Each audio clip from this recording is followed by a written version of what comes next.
She was diagnosed at the age of, I believe it was around 2.5 when she was diagnosed. It is called Vesicourethral Reflux. It's pretty much where the urine goes back into the kidneys. Sometimes kids outgrow it, so we've had monitored it every single year from there on. Unfortunately, she did not outgrow it. For a few years, she was on prophylactic antibiotics.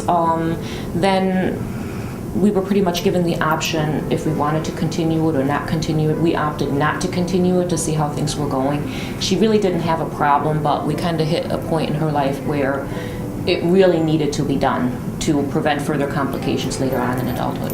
We were nervous, obviously, but she was supposed to be in surgery like 2.5 hours or so, and it ended up taking 4 hours because anatomically, they needed a little bit more time. I was actually very confident because we have known Dr. Silva for a few years now, and we trusted him 100%. So, that was definitely gave us peace of mind that everything was going to be okay. It felt a bit nerve-wracking in my head because I knew I was going to be put to sleep and I didn't know what they were going to be doing.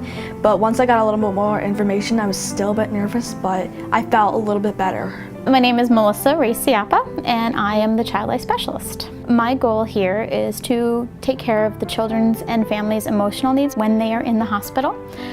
So that deals a lot with helping them understand the hospital, trying to get them to see that it's not always a scary place, that there's a lot of things in here that are here to help them, and that we can do our best to make it a less scary and stressful environment. Melissa helped me get over mostly my emotional fears, like what's going to happen to me in the future. When we knew that she was scheduled for surgery, we talked a little bit about when she was having surgery and what it was going to be like and what it was going to be like afterwards. Renee, she helped me out with the IVs, like when she took it out, she helped me out with that.